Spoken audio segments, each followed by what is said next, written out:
नमस्कार, आप देख रहे हैं ऐसे न्यूज चैनल और आज हम आपके सामने झूठ पर झूठ बोलने वाले एक शंकराचार्य निश्चलानंद के चेले का पर्दाफाश करने वाले हैं। हाल ही में एक वीडियो सामने आया है जिसमें शिवांश द्विवेदी नाम के व्यक्ति ने संत रामपाल जी महाराज की पुस्तकों और उनके विचारों को लेकर गलत बयानबाजी की है। आज हम आपको उसके झूठ का पर्दाफाश करेंगे और सच्चाई से रूबरू कराएंगे। यहाँ पे हम अपने दर्शकों को एक विशेष बात और बताना चाहते हैं कि हमारी टीम ने इससे संपर्क करने की कोशिश की, क्योंकि काफ़ी टाइम से अपने YouTube चैनल पे लाइव आता है और संत रामपाल जी महाराज के बारे में अनाप शनाप और सारा झूठ बोलता है। तो हमारी टीम ने इससे संपर्क करने की कोशिश की, आप हमारे चैनल पे लाइव आइए, आप अपने चैनल पे लोगों को बुलाते हैं, क्योंकि इसका एक प्रोपगेंडा है। ये हाँ ना में लोगों को जोड़ता है और हाँ ना में सवाल जवाब करना चाहता है, हाँ नाम। तो हमने काफी कोशिश की, लेकिन हमारे चैनल पे आने से इसने मना कर दिया। हमारी टीम ने इसको बोला है कि आप अपने प्रश्न भेजिए, हम उसका उत्तर देंगे। हम आपको प्रश्न भेजते हैं, आप हमारे उत्तर दीजिएगा और लाइव पे आप डिस्कस करेंगे। इसकी हिम्मत नहीं हुई कि लाइव आकर हमारे चैनल पे डिबेट कर सके, क्योंकि इसका एक प्रोपगेंडा है और अपने चैनल पे लोगों को बुलाता है। कोई इसके जवाब का सही जवाब देता है तो इसको ये रिमूव कर देता है, लेकिन हम सच्चाई आप सब तक पहुंचाते रहेंगे। तो चलिए प्रोग्राम को शुरू करते हैं। इस शंकराचार्य के चेले का झूठ का पुलिंदा खोलने के लिए हमारे साथ कुछ मेहमान भी जुड़े हुए हैं, जो इसके एक एक झूठ का पोस्टमार्टम करेंगे। नमस्कार आप सभी का, आप सभी मेहमानों का हमारे प्रोग्राम में बहुत बहुत स्वागत है। अपने दर्शकों को सबसे पहले ये वीडियो दिखाते हैं जो वायरल हो रहा है। देखिए वीडियो। अरे जिनके नाम में वो तो आएंगे। फोन बंद करिए। हेलो आप लोग क्या कर रहे हैं? फोटो खींच रहे हैं। हम क्या कर रहे हैं? जो गंदगी आप देखो, ये भी उसी में है। तुमको शर्म नहीं लगा? उसी कर पाएंगे। चिल्लाए क्या नहीं? इनको थाने में करिए। मिला दीजिए भैया। जीने की राह हर पेज में इन लोगों ने हर पेज पे ये लिखा है, वेद पढ़ने से मुक्ति नहीं होगी, गीता पढ़ने से मुक्ति नहीं होगी। और दिखाया क्या है कि हम वेद पढ़ा रहे हैं, हम गीता पढ़ा रहे हैं। हर पेज पे लिखा है गीता पढ़ने से मुक्ति नहीं है। में बलात्कार करा आप शब्द हम नहीं बोल रहे हैं आपसे, आप क्यों बोल रहे हो ऐसा? हम तो इसमें क्यों लिखा देवी देवताओं के बारे में? जो प्रमाण है वो लिखा गया है। लिखा है।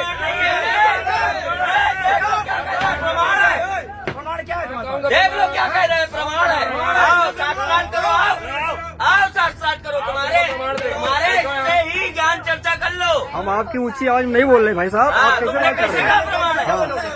जनता को मूर्ख बना रहे हो तुम। है कि दुर्गा जी गई थी, कौन से शब्दों का प्रयोग है? सीता माता के रूप में दुर्गा जी वहाँ संभोग करने गई थी राम के साथ, यह लिखा है इन्होंने।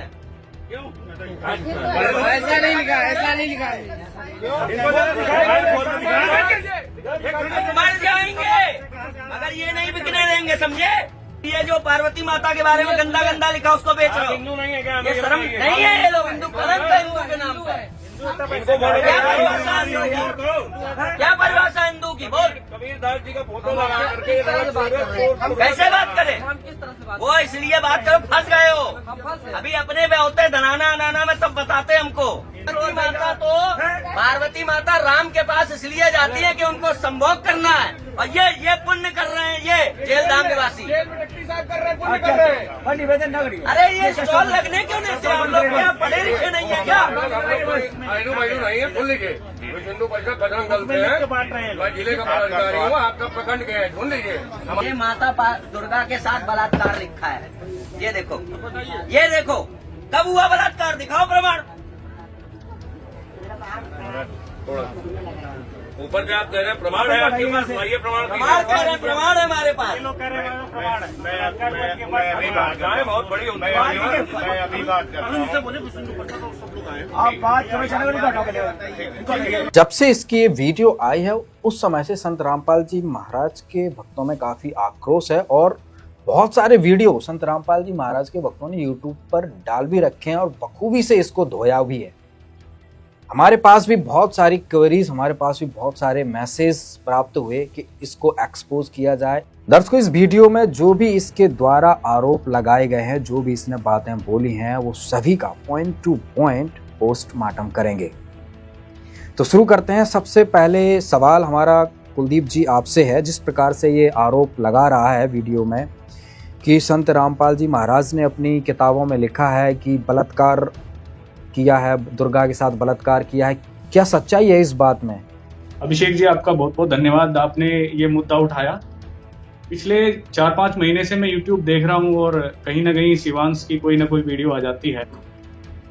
इसकी वीडियो से एक बात तो स्पष्ट पता चलती है कि इसको ज्ञान बिल्कुल नहीं है, एक नंबर का मूर्ख है और कहीं ना कहीं ये संत रामपाल जी महाराज से तुलना करता है। और इसका कारण इसके गुरु भी हो सकते हैं, इसके सहपाठी भी हो सकते हैं, ये स्वयं तो है ही। अब ये जो मुद्दा आपने उठाया, मैं दोबारा फिर आपका धन्यवाद करना चाहूंगा। दरअसल अभी जो मेले वाला प्रकरण हुआ है, मेले का प्रकरण पूरा जो है परमिशन लेके किया गया था और 15 दिन का मेला था। मेले को लगभग 7-8 दिन बीत चुके थे। किस स्थान पर ये आपका, जिस जगह पे ये वीडियो आया है, आपका किस स्थान पर ये स्टॉल लगा हुआ था? ये लखनऊ में, लखनऊ शहर का की ये बात है और प्रकरण जो है लखनऊ में हुआ है। लगभग 7-8 दिन मेले को बीत चुके थे। पूरा परमिशन सारा जो है वो एक स्टॉल हमारा लगा हुआ था वहां पर। ये अपना थैला लेके पहुंच गया और इसने बदतमीजी करनी शुरू की। ये शरारती तत्व है, एक नंबर का मूर्ख है, ज्ञान भी इसको बिल्कुल नहीं है। और ये 4-5 गुंडे टाइप लोग ले गए वहां पे और स्टॉल पे इसने किताबें वगैरह फेंक दी। फिर ये बयानबाजी करने लगा उल्टी सीधी।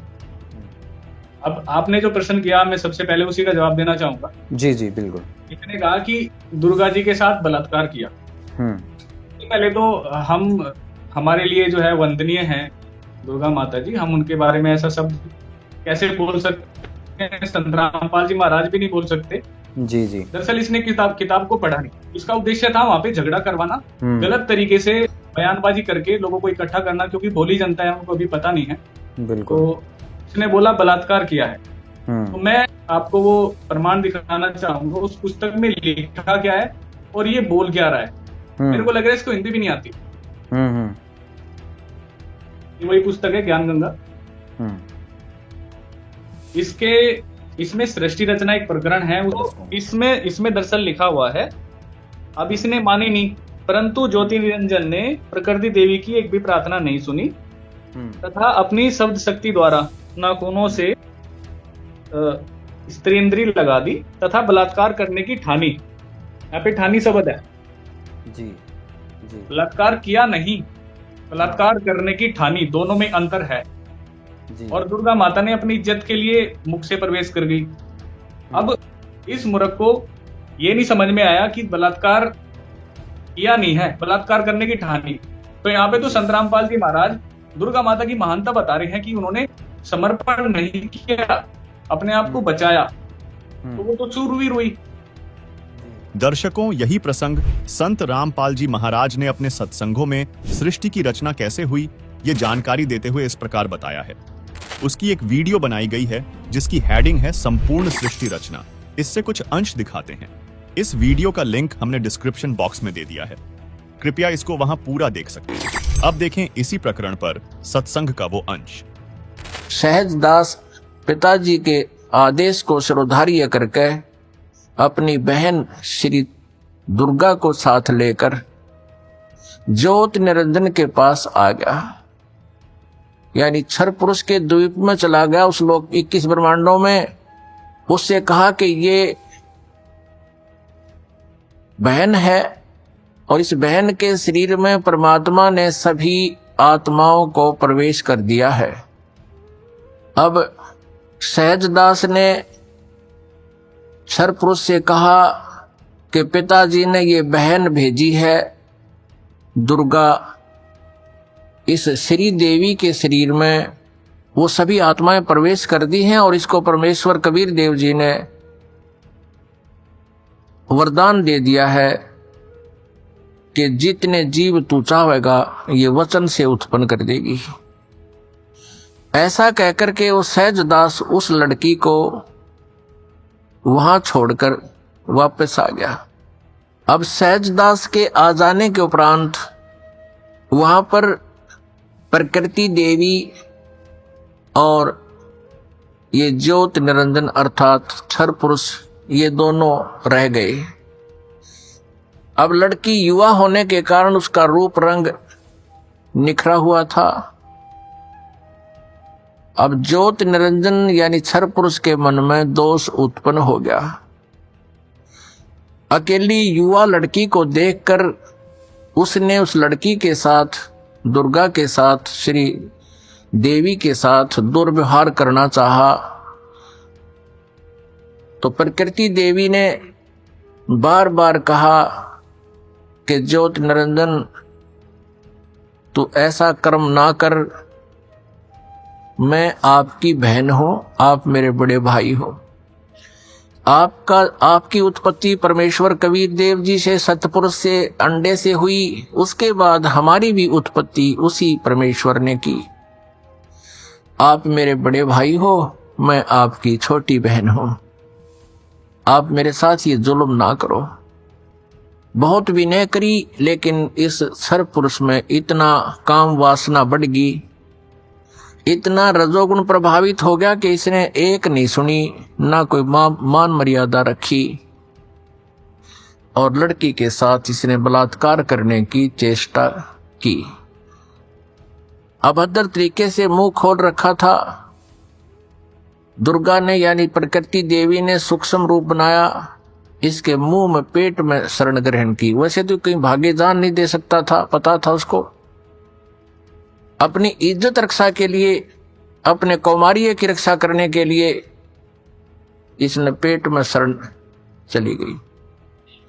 उधर से आवाज लगाई कि हे परमात्मा मेरी रक्षा करो, मुझे बचाओ, मेरे पिताजी मुझे बचाओ।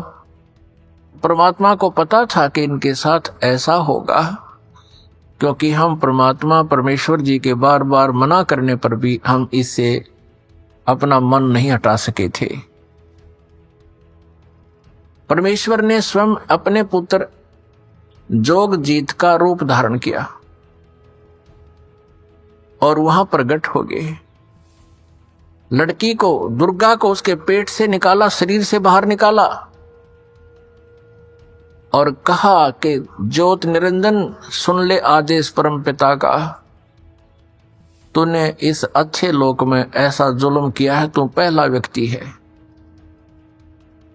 तूने यह बदनीयत की है इस लड़की के ऊपर आज, और तूने इसको अपने पेट में निगल लिया है, और तेरी जो क्रिया है यह भी एक बहुत अभद्र पुरुष की है, इसलिए तेरा नाम आज से काल होगा। तो काल नाम से जाना जाएगा और 1 लाख मानव शरीरधारी प्राणियों का नित आहार किया करेगा और 1.25 लाख उत्पन्न करेगा, यानी 25% एक्स्ट्रा तो उत्पन्न किया करेगा।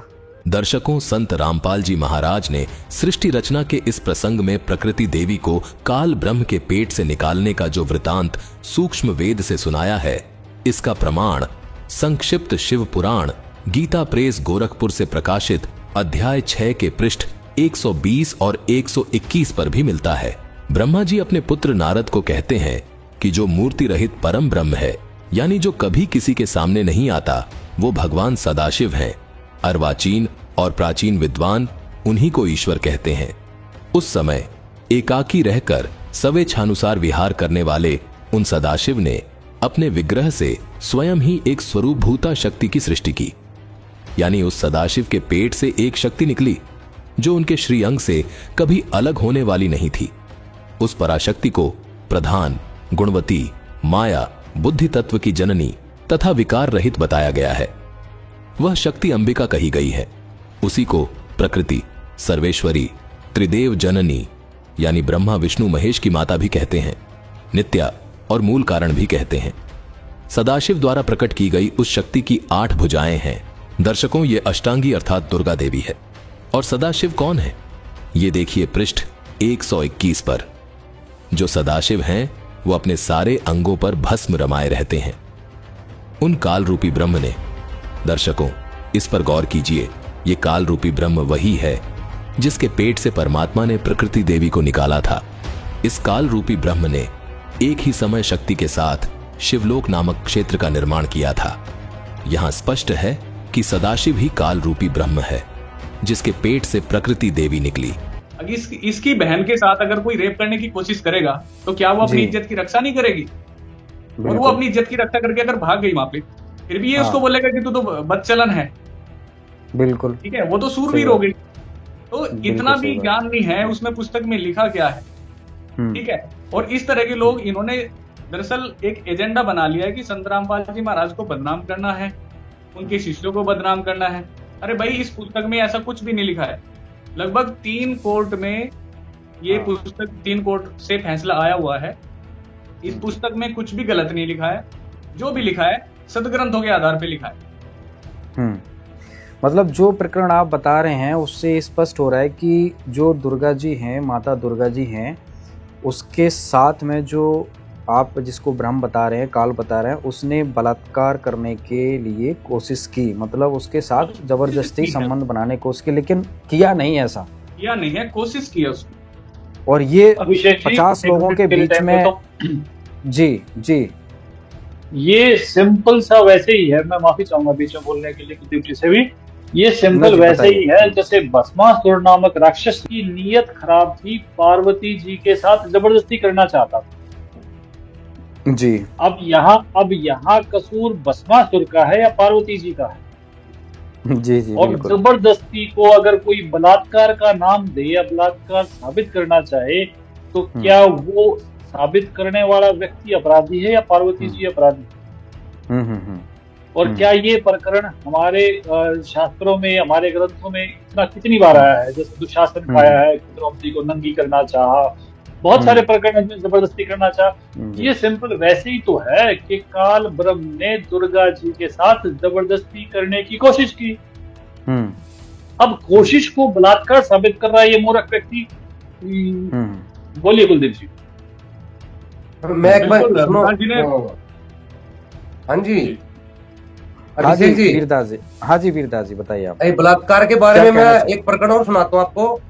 जी भविष्य पुराण के अंदर लिखा हुआ है, भाग 2 प्रतिसर्ग पर्व अध्याय 17 659 पेज पर श्लोक 67 से 76 तक भविष्य महापुराण में लिखा हुआ है। वहां पर क्या प्रकरण है कि जो सती अनसुईया थी वो उनके पति तपस्या कर रहे थे, और जो सती अनसुईया थी वो जो थी वो अकेली थी। तो ब्रह्मा विष्णु महेश जो है तीनों वहां पर जाते हैं। और मैं थोड़ा पढ़ के सुना देता हूँ आपको, थोड़ा सा ये लगेगा कि जब ब्रह्मा विष्णु महेश वहां जाते हैं तो ऋषि ध्यान में मगन थे। तो वे सती अनसुईया के पास आए। रुद्र यानी शिव ने अपने हाथों से लिंग को पकड़ा हुआ था।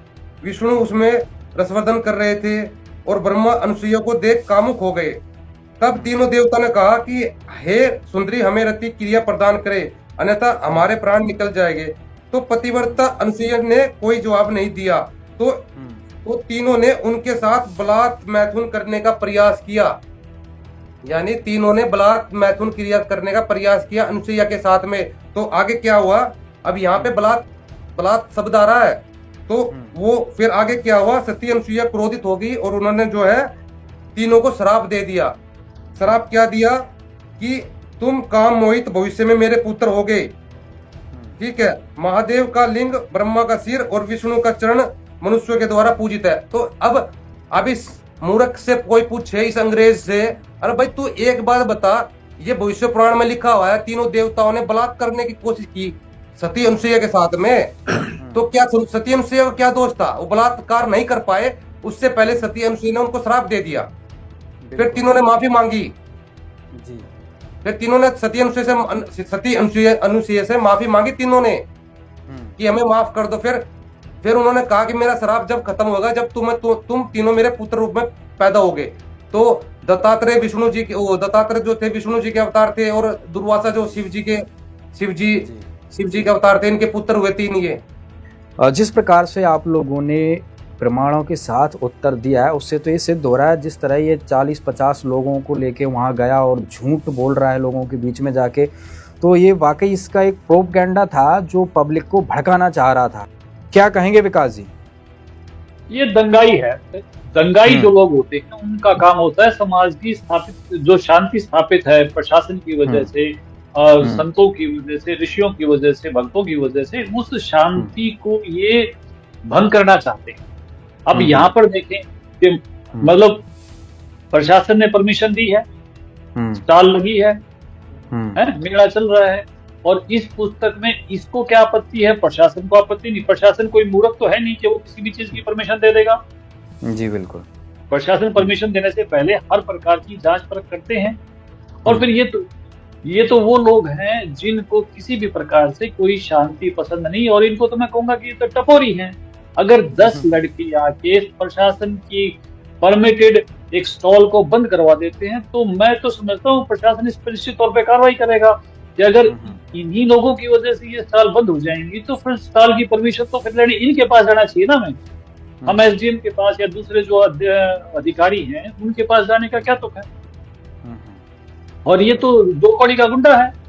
और ये तो शुक्र परमात्मा का, मैं बहुत धन्यवाद करूंगा उसको, कबीर परमात्मा का, कि वहां पर हमारी तरफ से ज्यादा संख्या में लोग नहीं थे। देखो वैसे संत रामपाल जी महाराज जी के शिष्य, चाहे करौथा कांड है, चाहे बरवाड़ा कांड है, उन्होंने हमेशा शांति का परिचय दिया है। लेकिन फिर भी आप ये सोचें कि इसने तो कोई और कसर बाकी नहीं छोड़ी।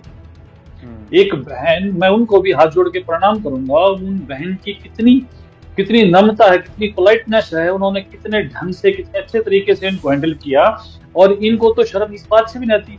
आप ये सोचें कि ये तो किसी भी प्रकार से अच्छे नागरिक की भूमिका में भी नहीं है। मान लीजिए कहीं भी इनको कोई आपत्ति है किसी तरह की, अगर मान लो मुझे आपसे कोई समस्या है तो मैं पुलिस को कॉल करूंगा या आपको धमकाने के लिए आ जाऊंगा। अगर मैं आपको धमकाने के लिए आ जाऊंगा, अपराधी ना हो गया ना। बिल्कुल। तो अगर कोई प्रॉब्लम है, किसी तरह की कोई शिकायत है, तो आप थाने में जाइए, वहां शिकायत कीजिए, या आप 112 पे डायल करें, पुलिस वहां आ जाएगी। उसके बाद जो भी कार्रवाई होगी वो उस तरीके से होगी या नहीं होगी। और इन्होंने सारी पुस्तकें फेंक दी और मतलब वहां ऐसे अश्लील और अभद्र शब्दों का इस्तेमाल किया, और उन झूठी बातों को जोर जोर से सिर्फ पब्लिक में इसलिए कहा गया ताकि पब्लिक भड़क जाए। अगर दंगा भड़क जाता और 150 लोग मर जाते तो कौन जिम्मेवार होता? सही बात है। तो मुझे तो ये 2 कौड़ी का गुंडा लगता है, इससे ज्यादा कुछ नहीं। अभिषेक जी, मैं थोड़ा जोड़ना चाहूंगा इस वीडियो में कि इन लोगों ने जो किताबें जलाई है, संत रामपाल जी महाराज जी की जो किताबें जलाई है, कोई इनसे पूछे कि हम भागवत गीता का पाठ करते हैं, ठीक है, कोई संतों की वाणी का पाठ करता है, तो सतगुरु रामपाल जी महाराज जी की जो किताबें हैं उनके अंदर कबीर साहिब की वाणी के रेफरेंस है, नानक देव जी की वाणी के रेफरेंस है, गरीबदास जी महाराज जी की वाणी के रेफरेंस है, हमारी भागवत गीता के रेफरेंस है, वेदों के रेफरेंस है, पुराणों के रेफरेंस है। यानी कि एक पवित्र किताबों को जलाया, यानी इन्होंने जो है उनके अंदर वाणियों को, यानी भागवत गीता के श्लोकों को जलाया इन लोगों ने, ठीक है। इन लोगों ने संतों की वाणी का अपमान किया है, इन लोगों ने जो है हिंदू धर्म की किताबों का अपमान किया है। इनके ऊपर जो है कार्रवाई होनी चाहिए, क्योंकि ये जो संत रामपाल जी महाराज जी किताब जो है ये कोई आम किताब नहीं है। हाँ जी। तो ये जो लोग हैं ये शरारती लोग हैं। और ये सुनो, ये कहता है मैं ज्ञान चर्चा करना चाहता हूँ। ज्ञान चर्चा का तरीका ये होता है? ज्ञान चर्चा, ये तो एक तरह का नालायक इंसान है। अरे भाई, ज्ञान चर्चा शांतिपूर्ण तरीके से होती है, बैठ के ज्ञान चर्चा कर ले। अगर तेरे कोई दिक्कत है, कोई आपत्ति है, ज्ञान चर्चा कर ले। डिबेट का चैनल चला रखा तो ज्ञान चर्चा कर। ये गुंडा गर्दी कर रहा है कि किताबों को जला रहा है, उठा रहा है। अरे अगर तुझे कोई आपत्ति है तो तू कोर्ट के माध्यम से या सरकार के माध्यम से ये काम कर। जी बिल्कुल, नहीं बिल्कुल वीडियो में स्पष्ट। एक मिनट के लिए 4 गुंडों को ले जाकर ये वहां पर बकवास करता है। और ये क्या करता है, और मैं थोड़ी पोल खोलता हूँ उसकी। ये क्या करता है, इसने एक ग्रुप बना रखा है टेलीग्राम पे और लोगों को जोड़ रखा है, और वहां पे अपना स्कैनर भेजता है कि धर्म की रक्षा के लिए मुझे डोनेशन करो, पैसे भेजो। और उस डोनेशन का प्रयोग कहाँ करता है? इन गुंडों को लाने के लिए उस डोनेशन का प्रयोग करता है। ये इन गुंडों को खरीद के लाता है, डोनेशन का प्रयोग करता है। दिख रहा है वीडियो में गुंडे गर्दी इसकी दिख रही है, गुंडे ही दिखा रहा है। सारे गुंडे है वो, जो लोग तंबाकू खा रहे हैं, माँ बहन की गाली दे रहे हैं, गुंडे ही लोग है वो। बिल्कुल। इससे ज्ञान चर्चा का पहला नियम है शील और सत्य। बिल्कुल। जिस व्यक्ति में शील नहीं है और जो सत्य का पालन नहीं करता, वो ज्ञान चर्चा के लिए उपयुक्त व्यक्ति नहीं है। अब ये जो पुस्तक में पढ़ के सुना रहा है, वो पुस्तक आज विश्व के शायद हर घर में पहुंच चुकी है। मैं ये मानता हूं कि वो दुनिया की सबसे ज्यादा प्रसारित पुस्तक है ज्ञान गंगा आज के दिन। और उस पुस्तक में जो नहीं लिखा, ये झूठ बोल के लोगों को भड़का रहा है। क्या ऐसा झूठा व्यक्ति जो समाज में चौराहे पे मेले में खड़ा होकर झूठ बोल रहा है, वो ज्ञान चर्चा के लिए उपयुक्त है?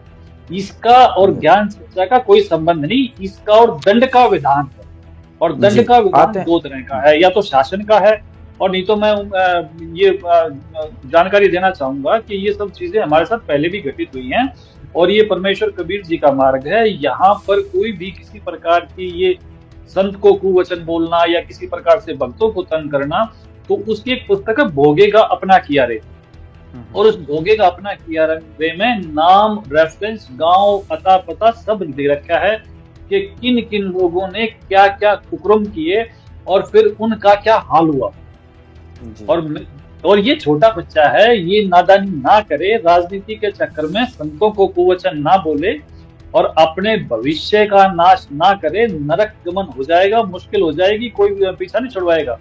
वो एक वाणी भी है, ऐसे सदगुरु की निंदा करे जब तोड़ेंगे होठ। जी आते हैं जी, आपके पास फिर से आते हैं। हमारा अगला सवाल आप कुलदीप जी आपसे है। जिस तरीके से वीडियो में अगला आरोप लगाता है और चीख कर वहां पर लोगों को भड़काने की कोशिश कर रहा है, जिसमें ये दावा करता है कि क्या पार्वती जी भेष बदलकर रामचंद्र जी के सामने संभोग करने के उद्देश्य से गई थी। पार्वती माता राम के पास इसलिए जाती है कि उनको संभोग करना है। अभिषेक जी, इसके दिमाग में गंदगी भरी हुई है तो गंदगी ही बाहर निकलेगी। ये बार बार वहीं पे चला जाता है जहाँ पे जाना नहीं चाहिए। ये पूरे दिन कपड़े तो ऐसे ही पहनता है, उस पे ओम ओम लिखा है और गले में माला इसने डाल रखी है, ठीक है। ये दिखाता तो अपने आप को धार्मिक है, लेकिन वो धार्मिक है नहीं। इसके जबान से गंदगी निकलती है। अब वो जो पॉइंट आपने बोला, उसका मैं वो पॉइंट आपको क्लियर करता हूँ। ये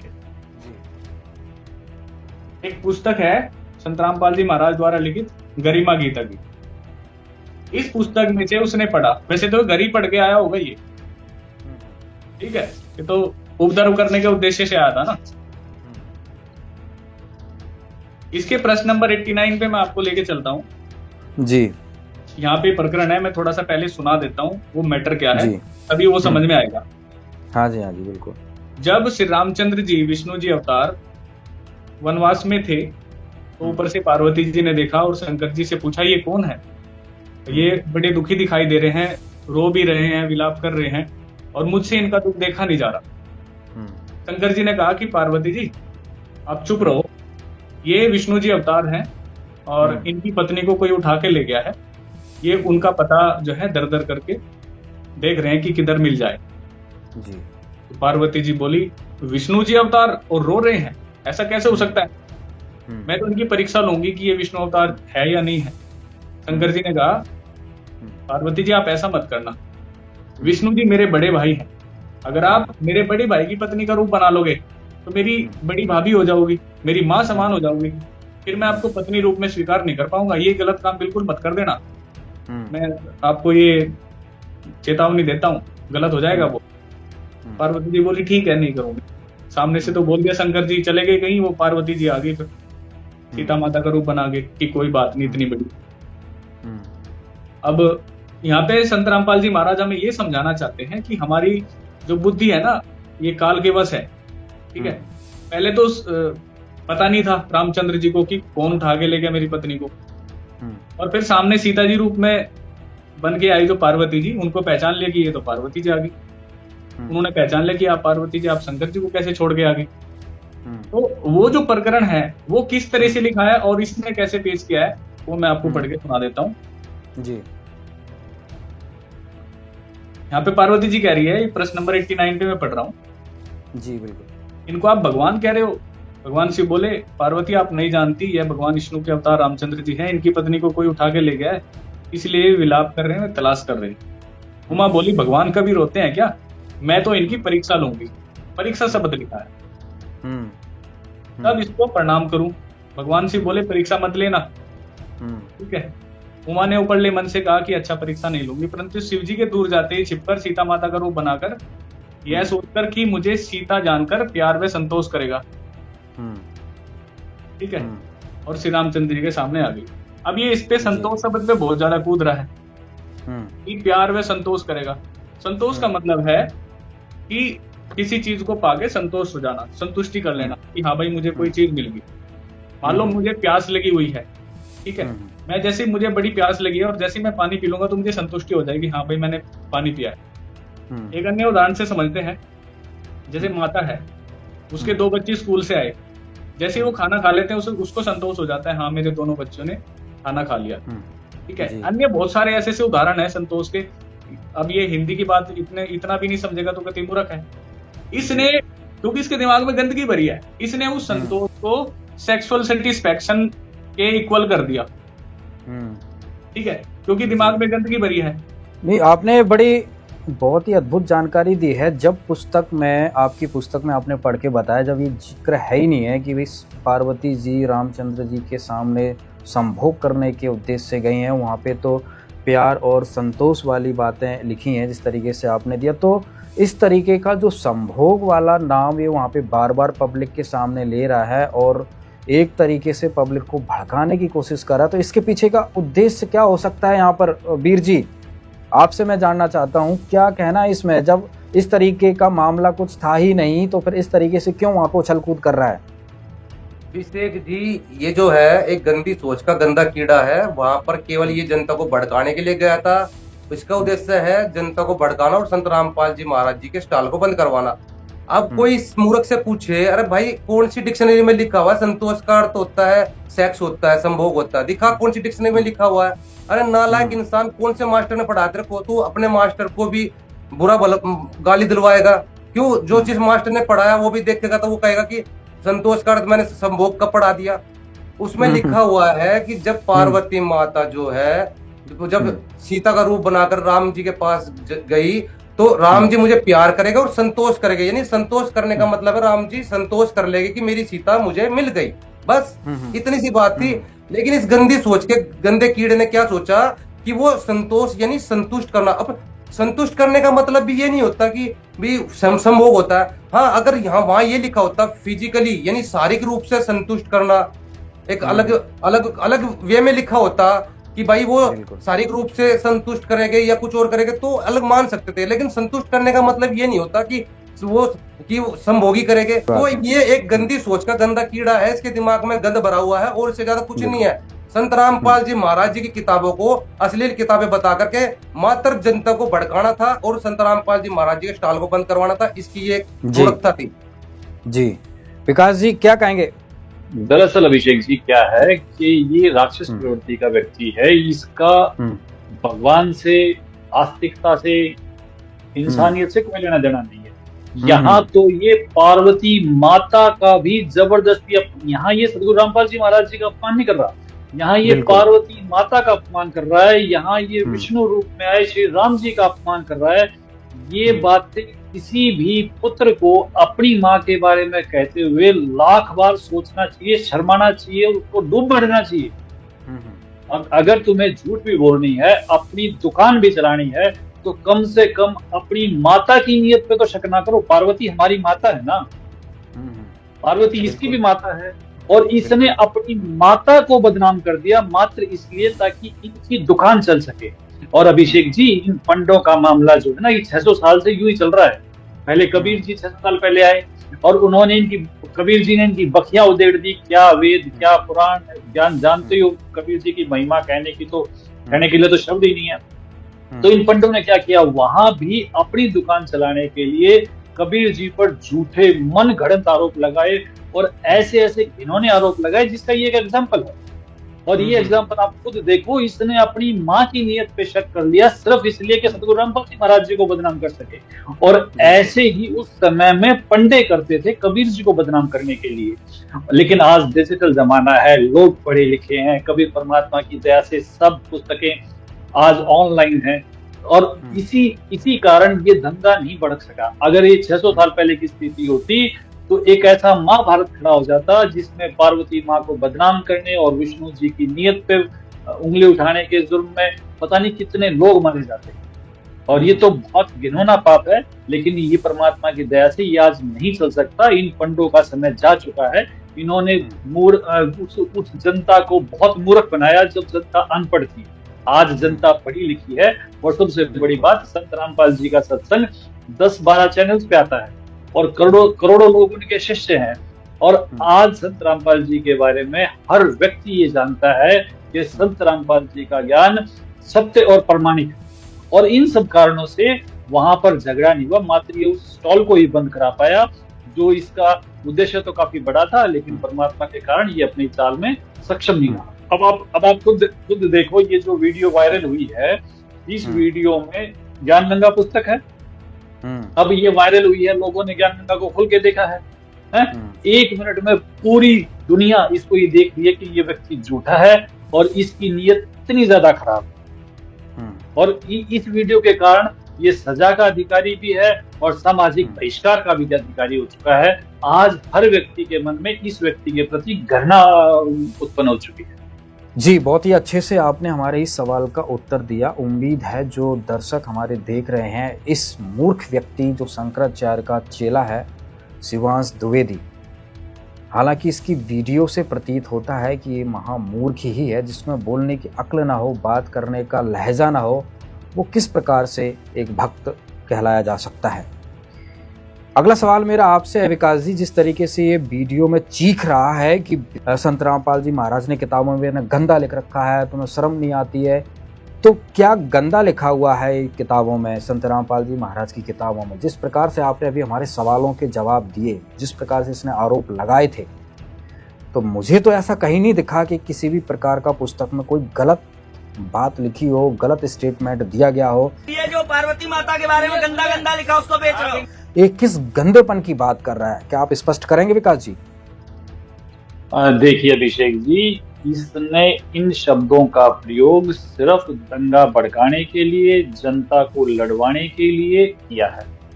सदगुरु रामपाल जी महाराज जी का ज्ञान मैंने पहले भी बताया 10 से 12 चैनल पे प्रतिदिन चलता है। यूट्यूब और सोशल मीडिया पर जो संत रामपाल जी महाराज जी के भक्तों की टीम है वो विश्व विख्यात है। वो बात आज किसी से छिपी नहीं है। अगर किसी भी प्रकार की कोई भी आपत्तिजनक बात अगर आज पब्लिक डोमेन में आती है तो 1 मिनट में जनता उसको पकड़ लेती है, दूसरे मिनट होने नहीं देती। और हमारा पुलिस प्रशासन या हमारा न्यायालय तुरंत उस चीज को जनता को शांत रखने के लिए, व्यवस्था बनाए रखने के लिए बैन कर देता है। और इसको बार बार इन शब्दों पर इसका जोर देना, गंदा क्या होता है? सत्य कभी गंदा नहीं होता, सत्य सत्य होता है। अगर मान लो द्रौपदी का चीरहरण का वर्णन महाभारत में है तो उसे आप गंदा नहीं कहेंगे, क्योंकि वो सत्य घटना है। अब इस प्रकार की सत्य घटना हमारे शास्त्रों में है, क्योंकि हमारे शास्त्रों में है ही सारी सत्य घटनाएं। अब उन सत्य घटनाओं में इनका जिक्र है। जैसे मान लो मैं किसी एग्जाम्पल के लिए आपको बताऊं कि हम शिवलिंग की पूजा की बात करें कि भाई शिवलिंग पूजा क्या है।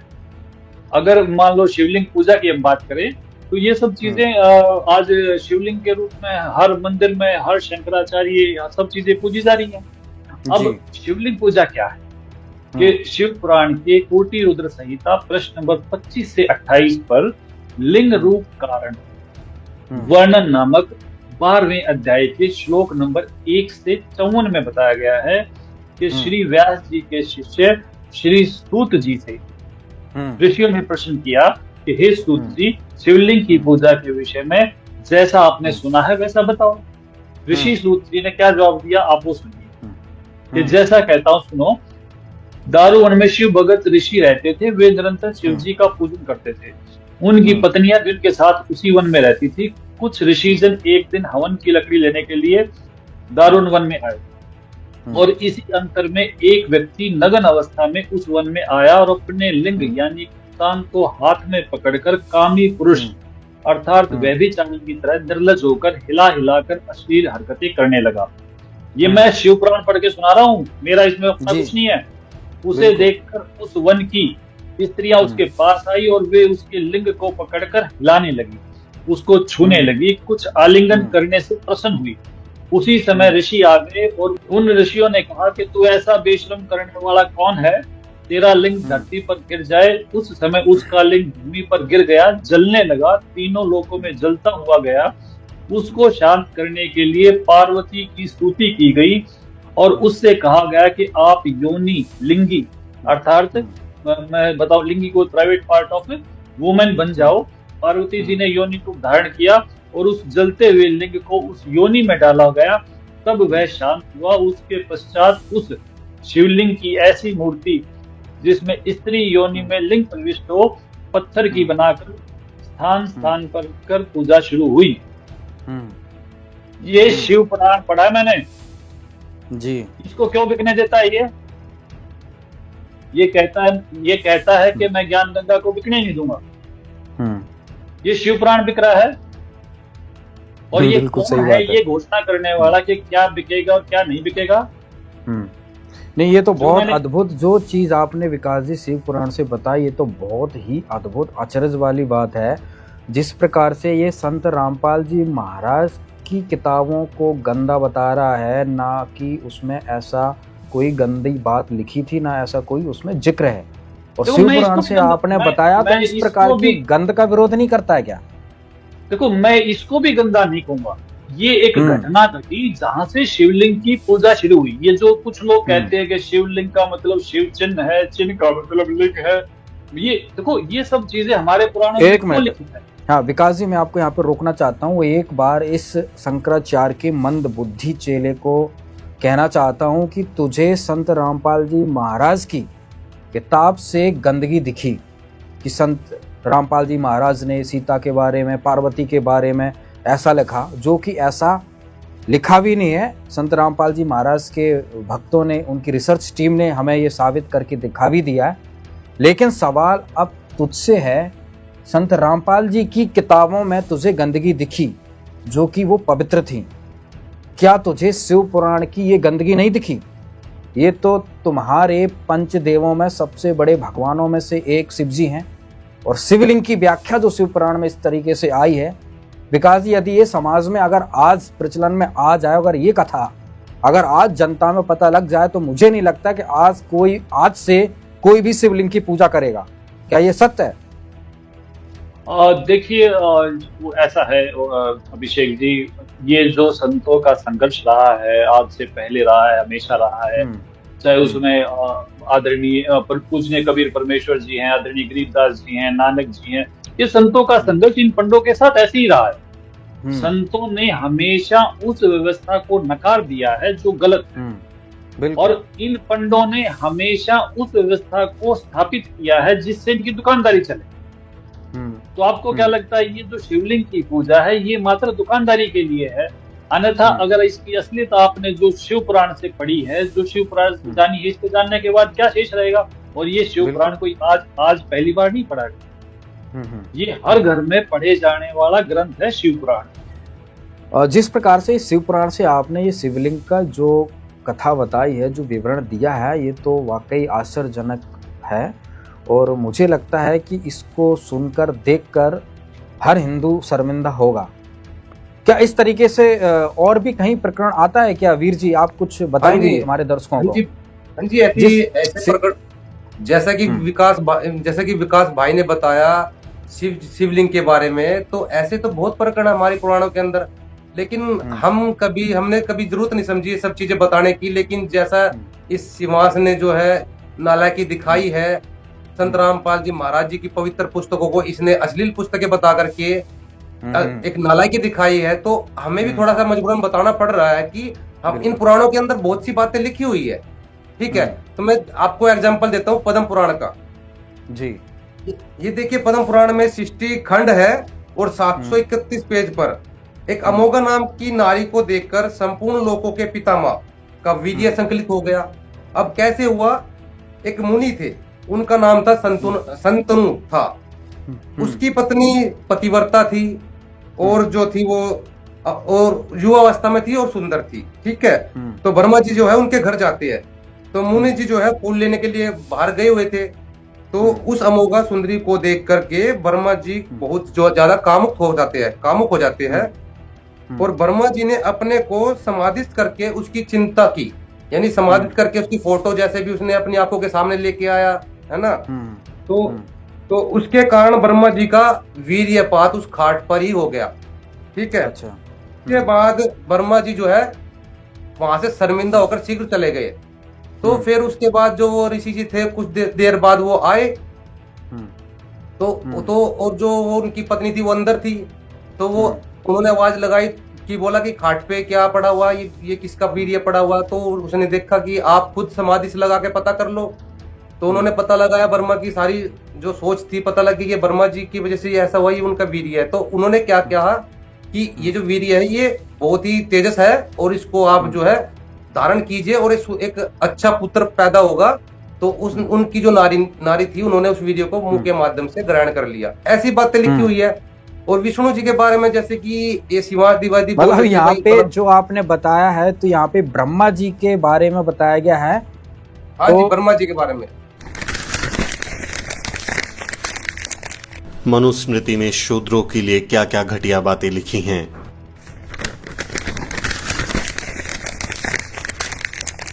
मानवता के कल्याण के लिए ब्रह्म सृष्टिकर्ता ब्रह्मा ने अपने मुख से ब्राह्मणों को जन्म दिया, क्षत्रियों को अपनी भुजाओं से, वैश्यों को अपनी जांघों से और शूद्रों को अपने पैरों से पैदा किया। प्रजापति ब्रह्मा का अपनी ही पुत्री के प्रति आकर्षित होना और उसके साथ संभोग करना अन्य सभी देवताओं की नजरों में अपराध था।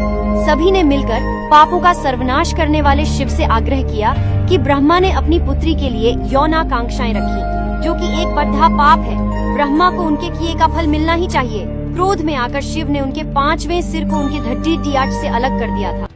जी, तो यहाँ से क्या लगता है कि ब्रह्मा जी ये भगवान हैं? क्या पूर्ण ब्रह्म है? जिस तरीके से जिस तरीके से इन देवताओं के देखो हम हमारे लिए आदरणीय रिस्पेक्टेड है और हम इनके मंत्रों का जाप भी करते हैं, ठीक है। तो देखिए, लेकिन जो इनके जो चरित्र है उनको भी बताना पड़ेगा। जैसे अब तो क्या ये चरित्र जो आपने अभी बताया, विकास जी ने शिव पुराण से बताया, आपने पद्म पुराण से बताया, तो क्या ये इसने शंकराचार्य के चेले ने ये नहीं पढ़े हैं? तो संत रामपाल जी महाराज की किताबों पे आपत्ति कर रहा है, क्या अपने हिंदू धर्म के इन पुराणों पर आपत्ति नहीं हुई? देखिए, मैं बार-बार बता चुका हूँ, ये जो बंदा है ये गंदी सोच का गंदा कीड़ा है। इसको संत रामपाल जी महाराज जी की जो किताब में संतोष शब्द लिखा हुआ है, वो संतोष भी इसको जो है संभोग दिखाई देता है, लेकिन इन ब्रह्मा जी का ये नहीं दिखा भरी हुई है। हाँ जी, इन पुराणों के अंदर जो अश्लीलता भरी हुई है, जो संभोग क्रिया लिखी हुई है, वो इसको चमत्कार दिखाई देते हैं। तो इसका काम है, अपना काम बनता बाढ़ में जाए जनता, ठीक है। तो ये जो बंदा है ये अपना इनका शुरू से ही रहा है अपना धंधा चमकाना, ठीक है, अपना धंधा चलना। दर्शकों, ये शिवांश द्विवेदी जैसे कर्मकांडी ब्राह्मण ब्रह्मा जी के वंशज है। ब्रह्मा जी के क्रिया कर्म तो आपने देख लिए किस तरह के हैं। अब ऐसे ब्राह्मणों के बारे में वेद व्यास जी ने पुराणों में क्या बताया है, देखिए प्रमाण। सौभाग्य आपको ये अमृत ज्ञान सुनने को और देखने को मिल रहा है। ये छठा स्कंद संक्षिप्त देवी भागवत 414 पृष्ठ पे जन्मेजय ने पूछा, महाभाग किस युग में कैसा धर्म का स्वरूप है, इस संपूर्ण विषय को विशेष रूप से बताने की कृपा कीजिए। व्यास जी बोले, राजन, यह निश्चय है कि सतयुग में ब्राह्मण वेद के पूर्ण विद्वान थे। देखिए, व्यास जी कह रहे हैं कि सतयुग में ब्राह्मण वेद के पूर्ण विद्वान थे और उनके द्वारा निरंतर भगवती जगदम्बा यानी देवी का, दुर्गा की आराधना होती थी। भगवती का दर्शन करने के लिए उनका मन सदा ललायित रहता था। प्रत्येक गांव में शक्ति का मंदिर उद्घाटन हो, इस विषय की उनके मन में बड़ी उत्सुकता रहती थी। देवी की पूजा करा करते और वेद के विद्वान है तेरा गजब है। अरे ये सतयुग में ये मंदिर का लठी कटवाए नकली ब्राह्मणा ने, ये काम बिगाड़ रखे सारा, अपने स्वार्थ बस अपने चेले बिठा दिए, उन्हें पूजा लागी, इनकी मौज माच की। प्रत्येक गांव में शक्ति का मंदिर हो। अब यहाँ क्या बता, देखिए ये तो सतयुग के ब्राह्मणों की स्थिति। अब कलयुग के ब्राह्मणों की स्थिति थी, और सुन लो इसी पवित्र पुराण में। धर्म की यही स्थिति थी, त्रेता में भी रही, परंतु कुछ ह्रास हो गया था। सतयुग की जो स्थिति थी वह द्वापर में विशेष रूप से कम हो गई थी। राजन, उन प्राचीन युगों में यानी सतयुग, त्रेता, द्वापर में जो राक्षस समझे जाते थे, वे कली में ब्राह्मण माने जाते हैं, कलयुग में, क्योंकि अब के ब्राह्मण प्राय पाखंड करने में तत्पर रहते हैं, दूसरों को ठगना, झूठ बोलना और वैदिक धर्म कर्म से अलग रहना कलयुगी ब्राह्मणों का स्वाभाविक गुण बन गया है। पुण्यात्मा,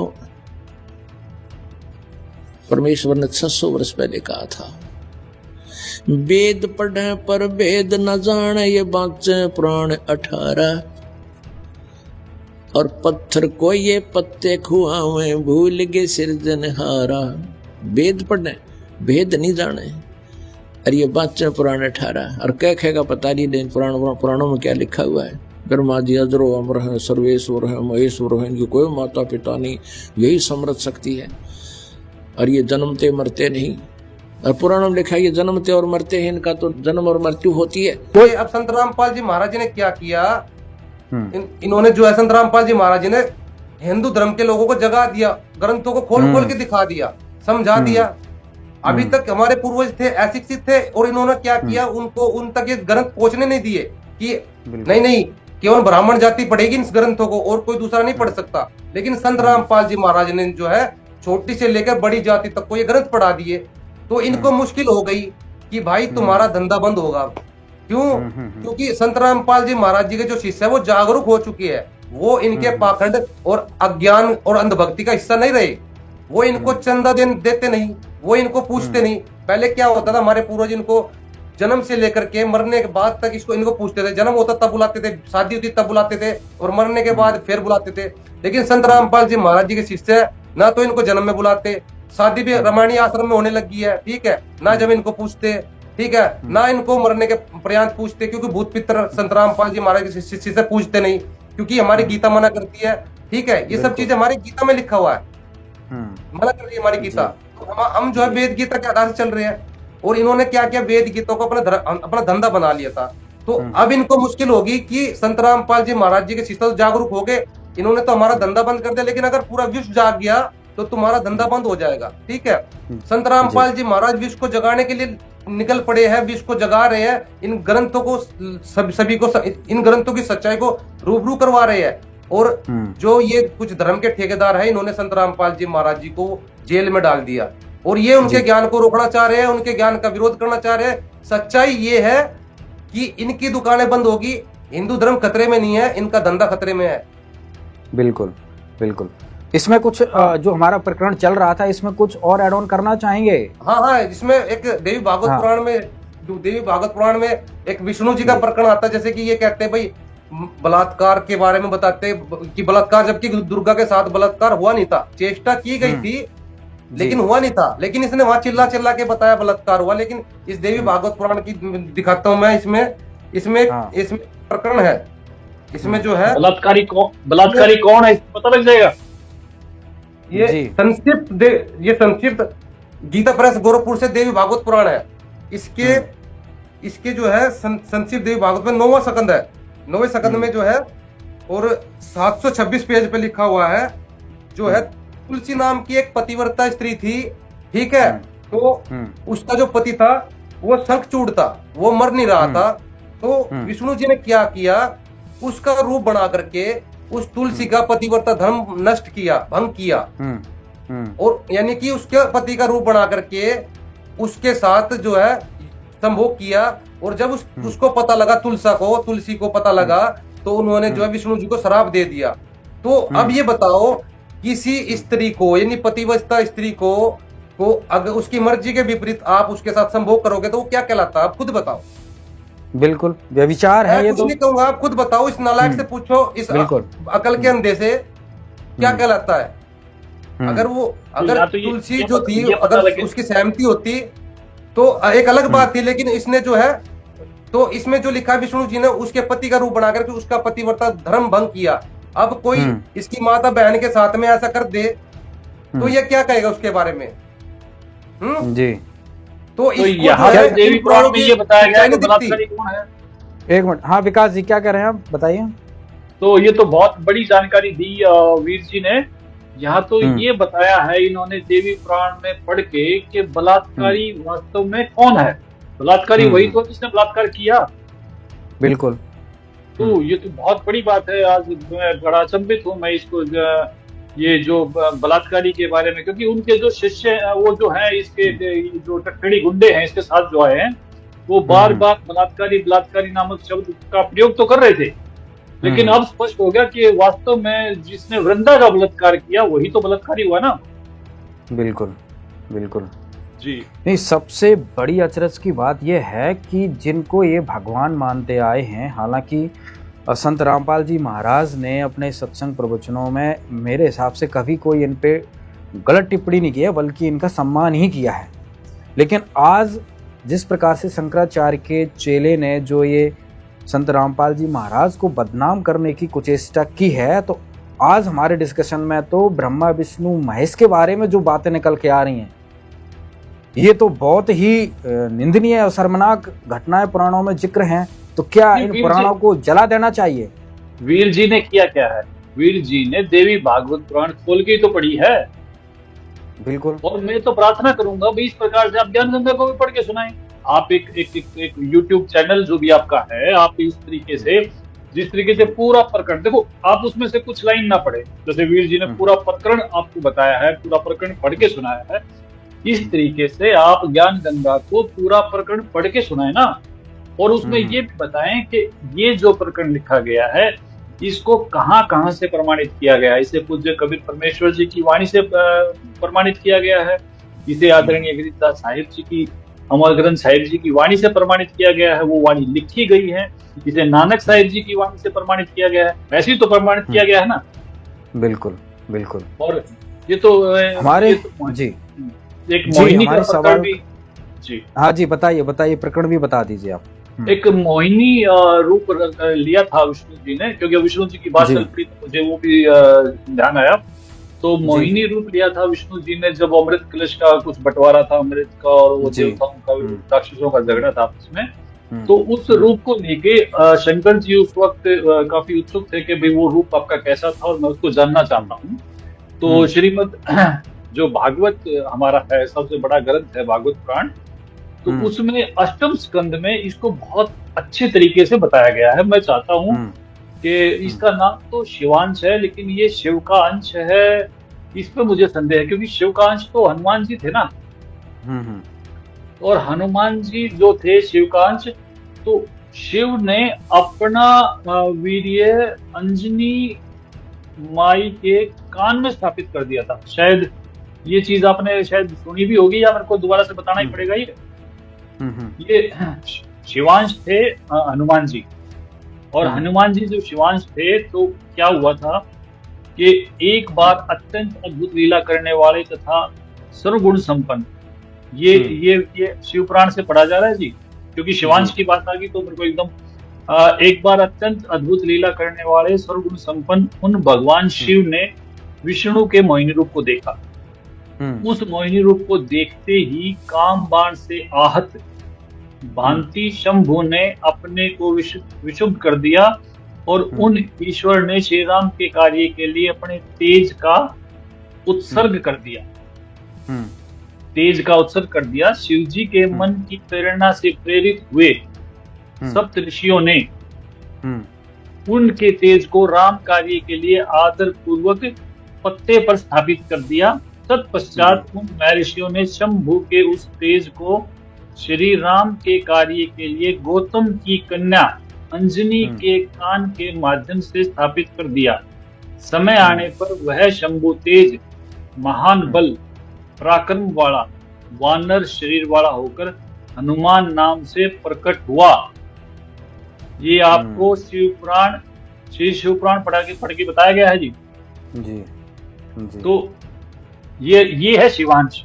वो जो मोहिनी रूप की बात कर रहे थे, तो वो भागवत पुराण के अष्टम स्कंद में है कि मोहिनी वस्त्रहीन तो पहले ही हो चुकी थी। जो मोहिनी रूप था विष्णु जी का, वो वस्त्रहीन तो पहले हो चुका था। शंकर जी को अपनी ओर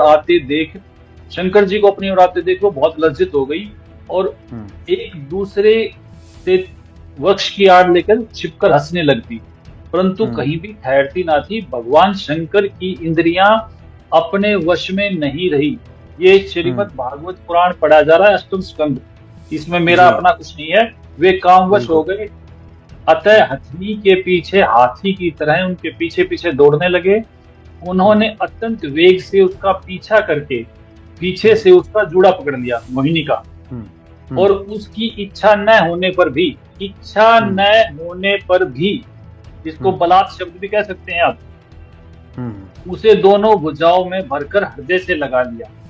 जैसे हाथी हथनी का आलिंगन करता है वैसे ही भगवान शंकर ने उसका आलिंगन किया। वह इधर उधर खिसक कर छुड़ाने की चेष्टा करने लगी। इसी छीना झपटी में उसके सिर के बाल बिखर गए। इसी छीना झपटी में बल का प्रयोग हो रहा है जी। वास्तव में सुंदरी भगवान की रची हुई माया ही थी। इससे उसने किसी प्रकार शंकर जी के भुजापाश से अपने आप को छुड़ा लिया।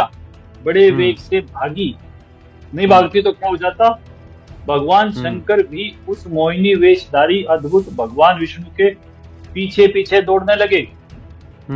वेशधारी विष्णु के पीछे पीछे दौड़ने लगे। उस समय ऐसा जान पड़ता था मानो उनके शत्रु कामदेव ने उन पर विजय प्राप्त कर ली है। कामुक हथनी के पीछे दौड़ने वाले मदोन्मत्त हाथी के समान वे मोहिनी के पीछे पीछे दौड़ रहे थे। यद्यपि भगवान शंकर का वीर्य अमोघ है, फिर भी मोहिनी की माया से वह संखलित हो गया। अब तो कोई शब्द ही नहीं है, निशब्द कर दिया। हजारों वर्षों से चली आ रही है, बिल्कुल बेची जा रही हैं, बिल्कुल आज समाज में है और हर हिंदू के घर में ये पुराण वर्षों से रखे हुए होते हैं, लेकिन तो लोग पढ़े नहीं होते। शिवांश के घर में भी तो होंगी ना किताबें ये। बिल्कुल बिल्कुल बिल्कुल बाप दादा पढ़ते होंगे ये पुस्तकें। ये तो वही बात होगी। देसी भाषा में कहावत है, छाछ तो बोले बोला छाल नहीं बोले, जिसमें 72 छेद। हाँ सही बात है। मतलब अपने छालने के 72 छेद इनको दिखाई नहीं देते। बिल्कुल।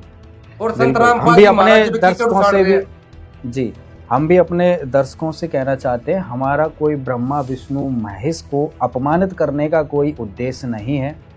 हमारी मजबूरी थी सच्चाई को दिखाना और हम सच्चाई आपको दिखा रहे हैं।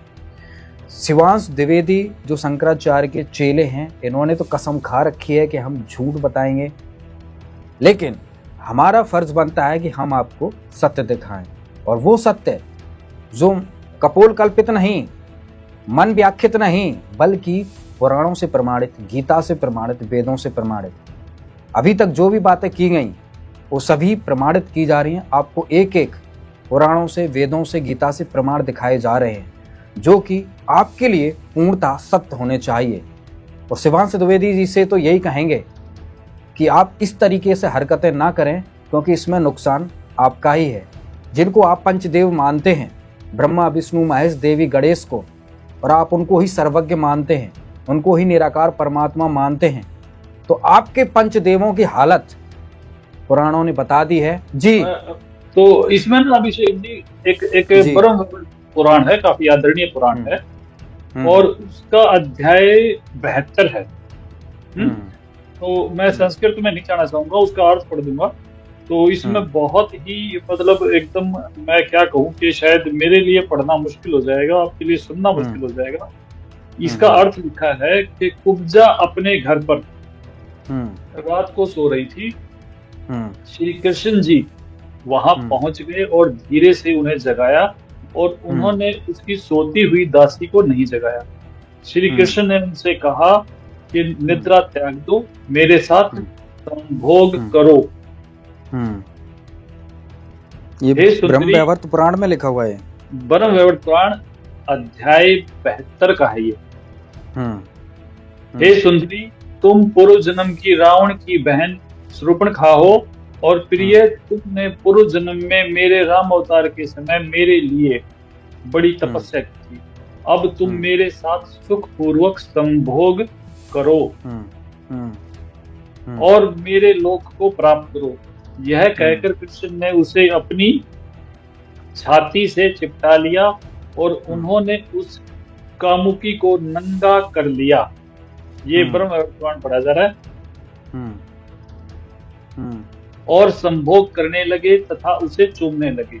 वह श्री कृष्ण के साथ नए विषय भोग में लज्जी हो गई। लक्ष्मी के समान वे उसे चूमने और संभोग करने लगे, क्योंकि दोनों ही विषय भोग की विद्या में पूर्ण चतुर थे। अतः दोनों के विषय में विषय भोग का अंत ही न आता। हे नारद, वहां नाना प्रकार से संभोग क्रिया की गई। कृष्ण ने उसके दोनों सतनों को नोच नोच कर जख्मी कर दिया और उसके होठों को दांतों से चूसते चूसते काट खाया। रात्रि के समय मेरे हिसाब से इतना बहुत है। दिन निकलने बहुत के ज्यादा हो रहा है, ये तो कृष्ण पढ़ा भी ने नहीं जाएगा बिल्कुल। वीर्य धान किया और कृष्ण के साथ संभोग के आनंद से वह स्त्री मूर्छित हो गई और उसे श्री कृष्ण की छाती के ऊपर पड़े हुए ही तंद्रा आ गई। कृष्ण जी क्षण भर वहां ठहर कर अपने घर को चले गए। ये अभी इन पुराणों की कथाओं से क्या, बिल्कुल बिल्कुल, इन पुराणों की कथाओं से क्या जनता को ज्ञान मिल रहा है? और क्या ये ब्राह्मण, जो कर्मकांडी ब्राह्मण अपने आप को धर्म का ठेकेदार बता रहे हैं और अपने आप को ज्ञाता मानते हैं, क्या इस प्रकार का ज्ञान समाज में ये परोस रहे हैं? ये कब से बिक्री है? ये कब से बिक्री है? और इस खच्चर ने इसको बंद क्यों नहीं करवाया? बिल्कुल। शिवांश द्विवेदी जी, क्या ये ब्रह्म वैवर्त पुराण, पद्म पुराण, शिव पुराण क्या आपकी नजरों में नहीं है? क्या आपने इनको नहीं पढ़ा? क्या आपने कभी इनको जलाने की कोशिश नहीं की गई? जी, इसमें लिखी ये लिखी हुई अद्भुत जानकारी, इसमें लिखी हुई ये अद्भुत जानकारी सुनने वाले और कहने वाले को शर्मिंदगी होती है। इसे क्या साबित करना चाहते हैं? अभी हाँ जी, विकास भगत जी सुनिए। जैसे अभी आपने जो ये पढ़ के सुनाई ब्रह्म पुराण जो है, मुझे भी सुनकर जो है हैरानी हो रही थी और मुझे थोड़ा सा हंसी तो इस बात की आ रही थी कि जो काम सूत्र की जो किताब है वो भी शर्मा जाए, इतनी मतलब अश्लीलता भरी हुई है। और मुझे थोड़ा सा आश्चर्य इस बात का हुआ कि अगर जन समाज पढ़ेगा तो क्या सोचेगा इसके बारे में। और हैरानी की बात और सुनिए, इनको बोलने वाले भी ये ऋषि महर्षि थे, जो विद्वान पंडित थे, जो विद्वान ऋषि महर्षि पंडित थे, वो कथा सुनाते थे एक दूसरे को, और लिखने वाले भी यही थे। ठीक है, लेकिन अब ये जो लोग है, जो श्रोता है, वो हमें बुरा कहेंगे क्योंकि हम पढ़ के सुना रहे हैं। विशेषतः ये प्रमाण शिवांश द्विवेदी जी को जरूर रेफरेंस में भेजे जाएंगे और जरूर आपको शिवांश द्विवेदी जी जरूर देखना है। हमारे चैनल के माध्यम से दिखाए जा रहे हैं। क्या आप ये ज्ञान अपने चैनल के माध्यम से अपने पंचदेवों के गुणगान में, प्रशंसा में, महानता में, क्या ये ज्ञान आप सुना सकते हैं? अब हम अगले सवाल की ओर चलते हैं। दर्शकों, हमारा जो प्रकरण है, हमारा जो कार्यक्रम है, वो ज्यादा लंबा ना हो, इसलिए हम अंत की तरफ भी अब बढ़ रहे हैं। अभिषेक जी, मैं यहाँ पे एक बात और ऐड करना चाहता हूँ। विकास जी ने और वीर जी ने बहुत सारे प्रकरण दिखाए, ठीक है, कि विष्णु जी ने संबंध बनाए, ब्रह्मा जी ने भी संबंध बनाए, बहुत सारी चीजें दिखाई। ये पूर्ण परमेश्वर की स्थिति नहीं है, ये तीनों देवों की स्थिति है, ठीक है, वो हमें दिखाई दे रही है। पूर्ण परमात्मा क्या होता है, ये हमें वेदों से पता चलेगा। यजुर्वेद अध्याय 40 के मंत्र नंबर 8 में बताया गया है, स परियागात अश्नाविरम शुक्रम अकायम परिभूषंभु।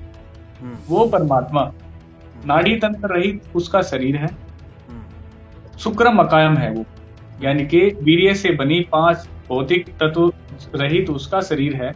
उसके शरीर में न चमड़ा है, न रक्त है, न हड्डी है, न शुक्र है। एक नूर तत्व से बना हुआ उसका शरीर है, एक तत्व से बना हुआ सिर्फ उसका, उस परमात्मा का शरीर है। ऐसा पूर्ण ब्रह्म परमात्मा है, ऐसा यजुर्वेद बताते हैं।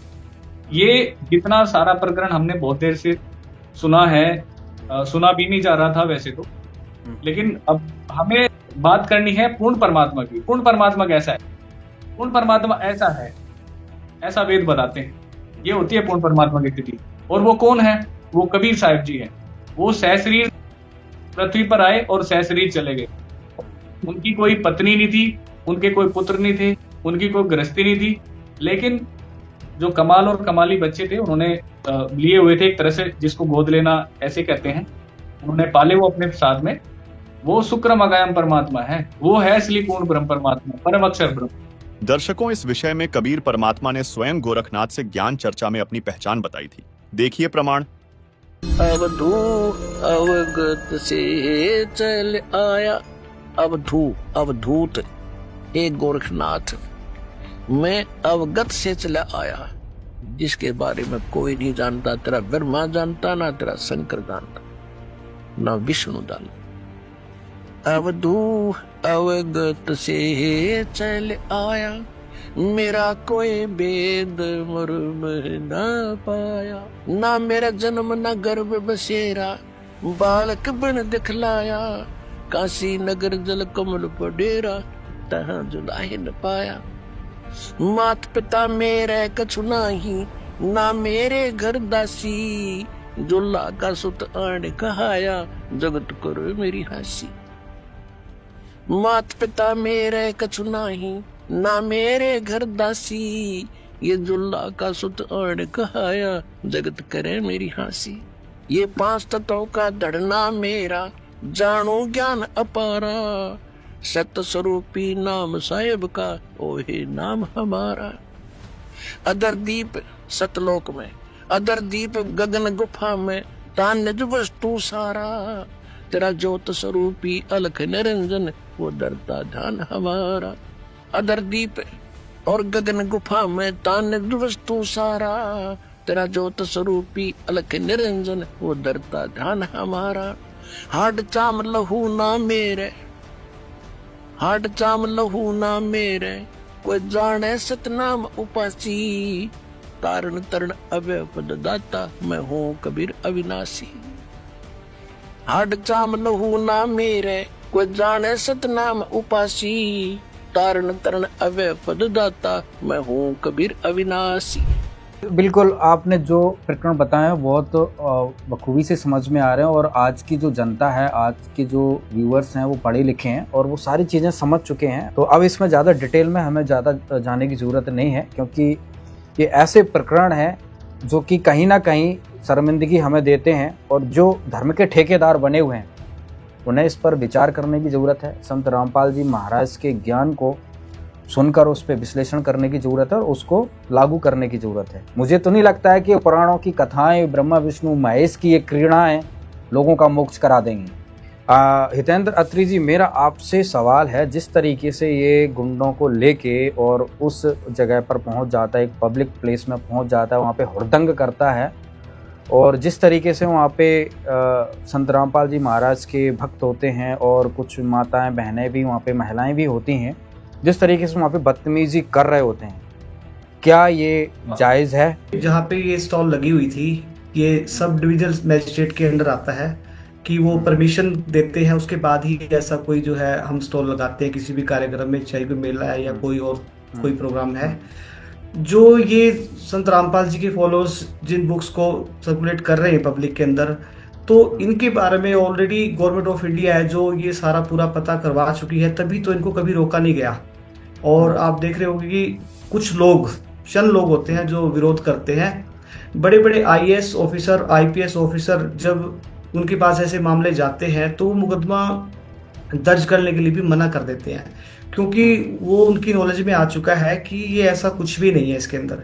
और अगर इस प्रकरण की बात करें, देखिए, हम जब भारतीय संविधान हमें अधिकार देता है कि हम अपने धर्म का प्रचार कर सकते हैं, शांतिपूर्ण तरीके से कर सकते हैं, लेकिन कोई भी धर्म हमें गुंडागर्दी करना नहीं सिखाता। जब ये लोग इतने ही धार्मिक हैं, तो आप अगर इस वीडियो में देखोगे तो इन्होंने क्या कर रखा है, एक बेचारी महिला बीच में खड़ी है और वो उसको कितनी गंदी तरह से घूर रहे हैं और उल्टा उनको वहां से जाने के लिए भी बोल रहे हैं और ऊपर से रास्ता भी रोके खड़े हुए हैं। कहीं पे आप देख रहे हो कि पूरे वीडियो के अंदर कहीं भी निकलने का रास्ता नहीं दिया जा रहा उस लेडी को, और साथ में उनके साथ जेंट्स खड़े, उनके साथ भी वो बड़ी बदतमीजी से पेश आ रहे हैं। इन लोगों का जो मकसद है न्यूसेंस क्रिएट करना है। और ये देखिए, जब किसी दायरे ने, मतलब गवर्नमेंट के दायरे ने इनको परमिशन दे दी है इस जैसे बुक्स की स्टॉल लगाने की, तो ये लोग होते कौन है?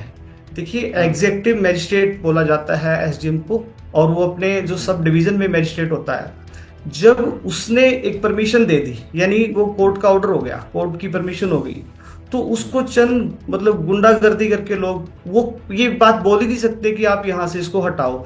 उनके पास ऐसे कौन से कानून के तहत ऐसी पावर आ गई जो वो उनको मतलब कि ऐसे हटने के लिए बोल रहे हैं और गालियां दे रहे हैं वहां पे गंदी गंदी। एक औरत की जो लज्जा है वो भंग हो रही है क्योंकि उनको वर्ड्स ऐसे से यूज कर रहे हैं, उनके गुरु को गालियां दे रहे हैं। फिर अभी तक कार्रवाई क्यों नहीं की? आपने कार्रवाई अभी तक उस पर क्यों नहीं की? क्या एफआईआर वगैरह कोई दर्ज नहीं होगी उस पर इस मामले में? देखिए अभी कार्रवाई चल रही है और मैं माफी चाहता हूँ कि ये मामला जो है मेरी नॉलेज में जो लेट आया है और जैसे ही मेरी नॉलेज में आया है मैंने इसकी पहले देखो जब भी कोई बात तो कोई देखना होता है ना ऐसा लीगल का जो एक्शन के लिए देखना होती चीज तो उसके लिए पहले देखना पड़ता है कि क्या कहाँ पे क्या बनता है, क्या क्या इनकी किसकी खामियां है या क्या लोगों ने किया है, किस तरीके से ये जो है अपना गलत जो है अपराध को मतलब अंजाम दे रही है। और इसमें इन लोगों ने जो किया है देखिए दो वीडियो वायरल हुए हैं, 2 वीडियो मिले हैं। हाँ अत्रे जी एक मिनट, इसमें ना 2 वीडियो हमें प्राप्त हुए हैं। एक वीडियो तो संत रामपाल जी महाराज के भक्तों की तरफ से बनाया गया है जिसमें ये बदतमीजी कर रहा है। दूसरी वीडियो इसने अपने यूट्यूब चैनल पर भी डाला है जिसने अब इसके तरफ से रिकॉर्ड किया गया जिसमें किताबों को जला रहा है। तो अगर इन सबूतों को अगर कलेक्ट किया जाए तो किस प्रकार के आरोप इस पर केस मुकदमे दर्ज हो सकते हैं?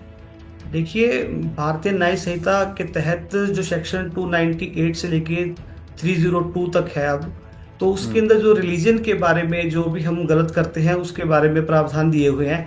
जैसे जिन पुस्तकों को ये जला रहा है, अब देखिए उनके अंदर बहुत सारे ग्रंथों के जैसे गुरु ग्रंथ साहिब का भी उसमें मतलब बहुत सारी बातें हैं उसके अंदर, संतों की वाणियां हैं और उसमें कहीं ना कहीं देवताओं की फोटो भी लगी होगी, तो उन चीजों को वो सार्वजनिक तौर पे जला रहा है। तो ये घिनौना अपराध है और इसमें अभी अगर पीछे देखोगे Punjab and Haryana high court की एक जजमेंट है जिसने इसको मतलब सीरियस ऑफेंस माना है।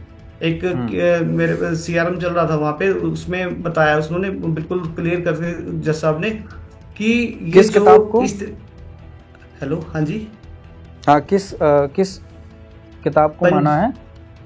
किताब को नहीं, जो रिलीजन के रिगार्डिंग जो ऑफेंस होते हैं जैसे जो जी लोगों की धार्मिक भावनाओं को भी ठेस पहुंच रही है और उन जो संतों की वाणी है, ग्रंथों की वाणी जो उन किताबों में मौजूद थी उनको जलाया है, तो वो एक सीरियस ऑफेंस माना है जो Punjab and Haryana high court ने भी जजमेंट है मेरे पास पढ़ी है, 38 पेज की जजमेंट है और उसमें बड़े मतलब ब्रीफली उन्होंने मतलब इसको डिफाइन किया है इस चीज को। और दूसरी बात ये है कि ये लाइफ एंड लिबर्टी के भी खिलाफ है। देखो भारतीय संविधान हमें ये इजाजत देता है हमें मतलब कि जीवन और स्वतंत्रता की मतलब जो है कि हम अपनी जो कहीं भी अपना जो रह सकते हैं आराम से, कहीं भी प्रचार कर सकते हैं, शांति तरीके से मतलब इकट्ठे हो सकते हैं।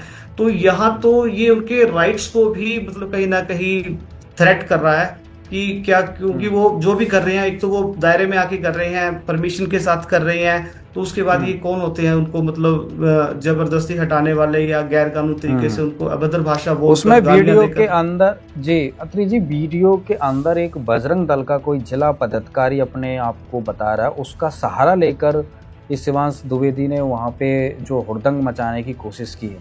क्या इस तरीके के जो और लोग वहाँ पे जो हैं क्या उन पर भी मुकदमा बन सकता है? बिल्कुल मुकदमा बन सकता है क्योंकि बजरंग दल भारत सरकार और ये भारतीय कानून से ऊपर नहीं है और बजरंग दल का कोई वजूद नहीं है ऐसा कि जिसके तहत उनको ऐसी कोई पावर्स मिली हुई है जो वो अपने तरीके से कोई भी किसी भी कार्यक्रम को रुकवा सकते हो या उस कार्यक्रम से कोई चीज हटवा सकते हो। तो ये गैर कानूनी तरीके से गुंडागर्दी है सिर्फ, और इसके अलावा कुछ भी नहीं है और ऐसे लोगों पर कार्रवाई होनी भी चाहिए। और जो भी इस वीडियो को देख रहे हैं मैं उनसे भी गुजारिश करता हूं कि वो अपने अपने इलाके में जहां पर भी घटना घट रही है वहां पे एक रिपोर्ट अपने प्रशासन को दें, क्योंकि आज ये लोग इस स्टॉल को हटा रहे हैं तो कल किसी और चीज को हटाएंगे, क्योंकि अगर हम इनको समय रहते नहीं रोकते तो इनकी गुंडागर्दी जो दिन ब दिन बढ़ती जाती है। तो और आजकल तो ये धर्म का एक चोला पहन लेते हैं, जबकि आप देखो जब उनको इतनी सारी बुक्स के अंदर से ये बुक्स नजर आई तो उन्होंने अपने जो पुराण है और है जो कथाएं हैं उन्होंने पहले सुनी भी है, मैंने भी सुनी हुई है। जैसे अहल्या का प्रकरण है, इंद्र देवता के बारे में बहुत सारी कथाएं हैं, उनमें ऐसी ऐसी बातें आती हैं, तो क्या इन्होंने वो कभी नहीं सुनी? और क्या इन्होंने अगर ऐसी बातों से इनको आपत्ति है तो क्या कभी शिव पुराण के ऊपर या देवी पुराण के ऊपर इन्होंने कभी कोई एप्लीकेशन मूव नहीं की किसी भी गवर्नमेंट अथॉरिटी को या कोर्ट के अंदर? अगर आपत्ति थी तो यहाँ भी बैठ के बातचीत करी जा सकती थी इनकी, या फिर ये पुलिस को रिपोर्ट करते हैं, या जहां से परमिशन लिए वहां रिपोर्ट करते। ये होता है सभ्य तरीका। लेकिन ये गुंडागर्दी करना, ये कहाँ का तरीका है? और क्या ये हमारी जनता को मान्य होगा? तो हमें तो बिल्कुल मान्य नहीं है, और हम इसके ऊपर वो सब एक्शन लेंगे जो इनके ऊपर बनते हैं, और भविष्य में इनको हर तरीके की जो गैर कानूनी गतिविधियां करते हैं उससे रोकने की पूरी कोशिश की जाएगी। जी, यहाँ पर अंतिम में एक सवाल और करेंगे विकास जी, आप सभी हमारे जितने भी अतिथि आए हैं, वीडियो में चिंगाड़ मार रहा है, चीख रहा है कि मर जाएंगे, किताबें नहीं बिकने देंगे, क्या कहेंगे विकास जी इस उसके वक्तव्य पर? वो पुस्तकें अभी वीर जी ने पढ़ी हैं, मैंने भी कुछ प्रकरण आपको बताए हैं, और अश्लीलता के अगर इसके पैमाने यही हैं जो भी पढ़ के सुनाए गए हैं, मैं तो ये कहता हूँ कि जो आज हमने वीडियो में पढ़ के भी सुनाया है, अगर ये अपने घर में जाके अपनी माँ बहनों को पढ़ के भी सुना देगा तो भी शायद मैं समझता हूँ अगर एक इंसान भी अगर ये है तो ये शर्म के मारे डूब के मर जाएगा। और ये पुस्तकें तो पीढ़ियों से इनके घर में रखी हैं, तो बंद कौन सी पुस्तकें होनी चाहिए? और अगर इसके अपने वचन भी सत्य है, और ये अपने वचन पे भी है, वो कहते हैं ना कि वचन प्राण जाए पर वचन ना जाए। तो मेरा तो यही है इस दफाड़ी से, यही तो है कि अगर तेरी औकात है बंद करवाने की, तो जहां अश्लीलता है उनको बंद करवाने की कोशिश कर।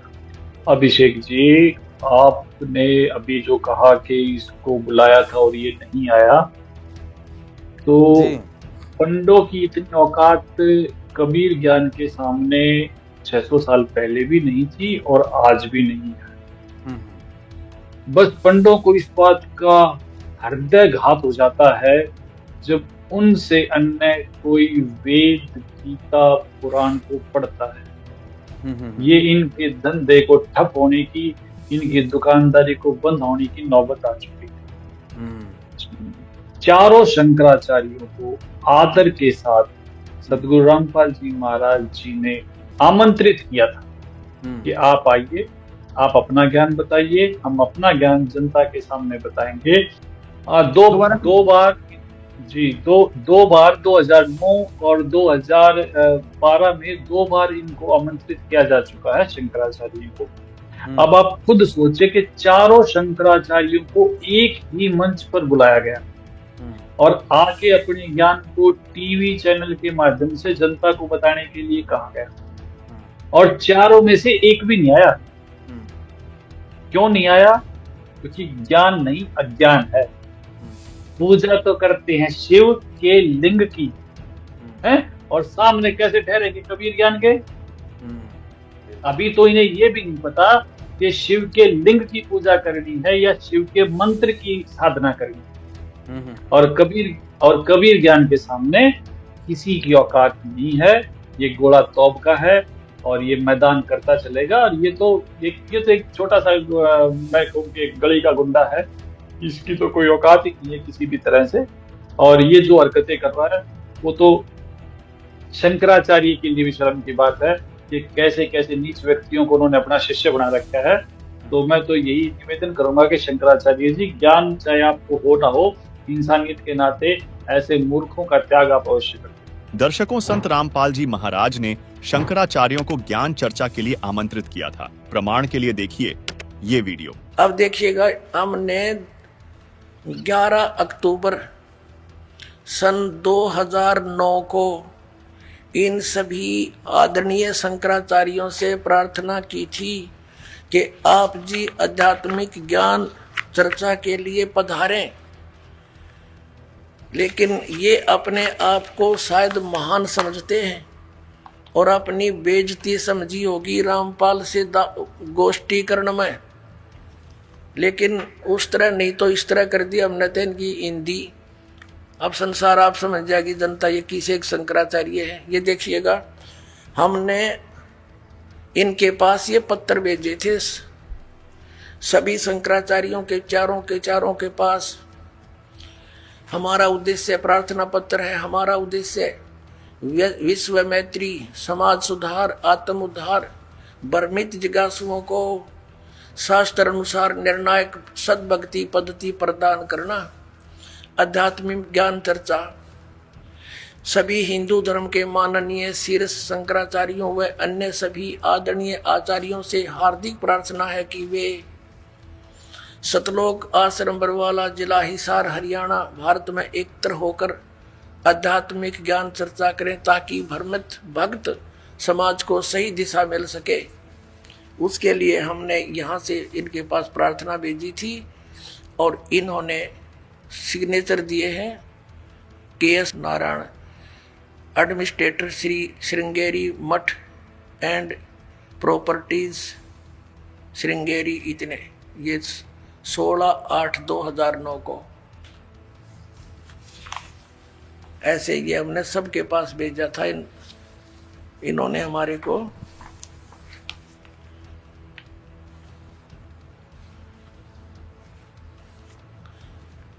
ये पत्र प्राप्त किया। प्रेमचंद्र उपाध्याय, प्रबंधक, ज्योतिष मठ, ज्योतिष आचार्य, ज्योतिष मठ, उसको। तो इस तरह हमने बाई हैंड ले जाके, बाई रजिस्ट्री करवा के, और वो दिन रखा था और 2 चैनलों के माध्यम से करना था। देखिएगा, इन्हीं पत्रों में है ये, इन्हीं पत्रों में ये है, यहाँ पर लिखा है।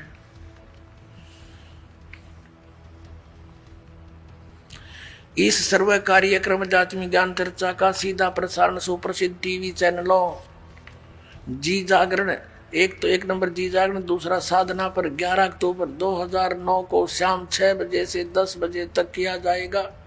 लेकिन ये नहीं आए। यहाँ पूरा प्रोग्राम इसी आश्रम में हुआ था। जी वीर जी, क्या संत रामपाल जी महाराज का ज्ञान इन बरसाती मेढकों के बंद करवाने से बंद हो जाएगा? क्या कहेंगे आप? देखो जी, कबीर साहब की वाणी है, और ज्ञान सो ज्ञानड़ी, कबीर ज्ञान सो ज्ञान, जैसे गोला तोप का अब करता चले मैदान। तो ये तो सतगुरु रामपाल जी महाराज जी का जो ज्ञान है, कबीर ज्ञान गोला तोप का है, ये रुकने वाला नहीं है। 600 साल पहले इसको कबीर साहब ने शुरू किया था, लेकिन उस समय समाज जो था अशिक्षित था, अनपढ़ था। इस वजह से थोड़ा सा लेट हो गया है ये परमात्मा का मिशन।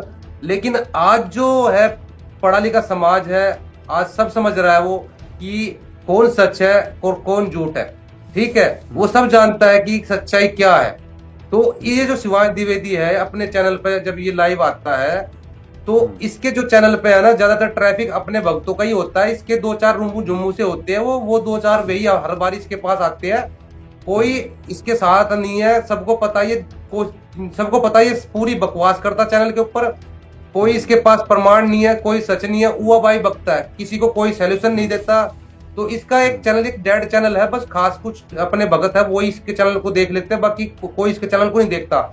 और ये कुछ 2-4 गुंडों को ला करके जो ये सोचता है कि संत रामपाल जी महाराज जी के एक स्टॉल को बंद करवा के ये सोचता है कि संत रामपाल जी महाराज के ज्ञान को बंद करवा देगा।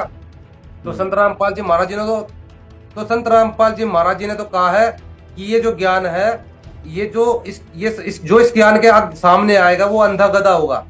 जो इस ज्ञान को रोकने का प्रयास करेगा वो अंधा गधा होगा। जैसे एक अंधा गधा रेल की पटड़ी पे खड़ा हो जाता है और उधर से रेलगाड़ी आ रही होती है और वो अंधा गधा सोचता है कि कोई मुझे डिस्टर्ब करने आ रहा है, आने दे और मारूंगा लात खींच के। तो जब वो रेलगाड़ी नजदीक आती है तो अंधा गधा लात मारता है और रेलगाड़ी उठा के एक साइड पटक देती है। तो संत रामपाल जी महाराज जी का जो ज्ञान है, ये एक रेलगाड़ी है, जो भी इसको रोकने का प्रयास करेगा वो अंधा गधा होगा। और सबसे बड़ी बात, जो सतगुरु रामपाल जी महाराज जी ज्ञान है, ये जो किताबें है सतगुरु रामपाल जी महाराज जी की, ज्ञान गंगा और भी किताबें हैं, कोर्ट तक जा चुकी है और वहां से पास होकर आ चुकी है। और न जाने कितनी इनके ऊपर न जाने कितनी FIR हो चुकी है। लेकिन ये किताब जो है सब हर जगह से क्लीन चिट लेकर के वापस आ चुकी है। तो मैं सभी अपने भक्तों से ये कहना चाहूंगा, मतलब मैं सभी अपने भगत भाइयों से ये कहना चाहूंगा कि भाई इस किताब को आप निर्भय होकर इसका प्रचार कीजिए। इस किताब के अंदर एक एक बात प्रमाणित है, एक एक बात का प्रमाण संत रामपाल जी महाराज ने दिया है। आपको घबराने की जरूरत नहीं है। जो सतगुरु रामपाल जो ये बात उठा रहा था कि दुर्गा माता के साथ बलात्कार करने की चेष्टा की, वो कबीर सागर में लिखा हुआ है। अगर कोई बोले कहाँ लिखा हुआ, कबीर सागर में लिखा हुआ। अगर आपको केस करना तो कबीर के ऊपर कीजिए। इसमें जो प्रमाण दिए गए हैं वे पुराणों से दिए गए हैं। अगर आपको कोई आपत्ति है तो वेद व्यास को पकड़िए। इसमें जो प्रमाण दिए गए हैं चरितमानस से दिए गए हैं, वाल्मीकि रामायण से दिए गए हैं। अगर आपको कोई आपत्ति है तो तुलसीदास को पकड़िए, वाल्मीकि जी को पकड़िए। इसमें जो प्रमाण दिए गए हैं संतों की वाणी से दिए गए, नानक जी, गरीबदास जी, महाराज जी की, तो अगर आपको कोई आपत्ति है तो उनको पकड़िए। तो संत रामपाल जी महाराज जी तो केवल इनको, मतलब संत रामपाल जी महाराज ने तो संग्रह किया है, तो आप निर्भय होकर इन पुस्तकों का प्रचार कीजिए।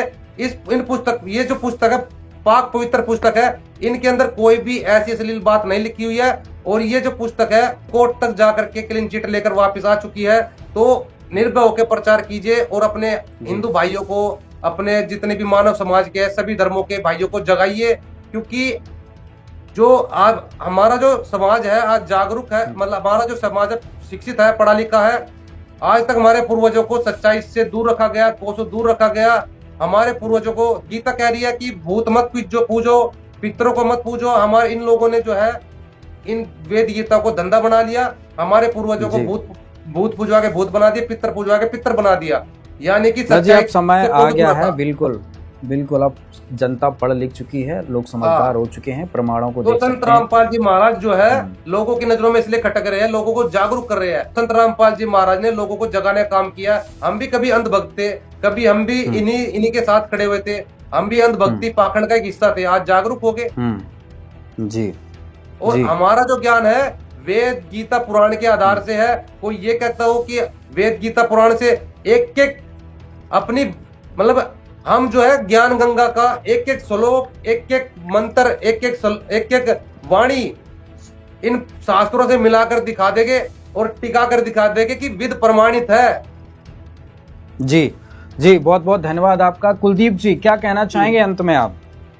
देखो जी, इसको वैसे अध्यात्म का तो ज्ञान है ही नहीं बिल्कुल, लेकिन इसको कानून का भी बिल्कुल ज्ञान नहीं है। ये तो ऐसा कह रहा है कि मैं पिकने नहीं दूंगा, यानी कि इसको कानून की भी नॉलेज नहीं है। दरअसल ये जो सारा मैटर है, कबीर साहब ने, परमात्मा जी ने आज से लगभग 600 साल पहले धर्मदास जी को बताया था कि जो मम संत उपदेश ढावे वाके संग सब राड बढ़ावे, या सब संत मेहनतन की करनी धर्मदास में तो से वर्णी। कि धर्मदास जो मेरा संत होगा, जो मेरा भेजा हुआ अंश होगा, के दिए गए ज्ञान के आधार से जो अनुयायी भक्ति करेंगे उनके साथ लोग राड करेंगे जो, और वो कैसे होंगे, वो किस कारण से होंगे। या सब संत मेहनतन की करनी धर्मदास में तो से वर्णी, या जो अन्य संत महंत होंगे ये उनके कारण होगा, ठीक है। और ये प्रत्यक्ष दिखाई दे रहा है इस घटना से। कबीर परमात्मा ने, जब परमात्मा आए थे, कबीर परमात्मा की और काल की वार्ता हुई है, ठीक है। एक प्रकरण है कबीर सागर में।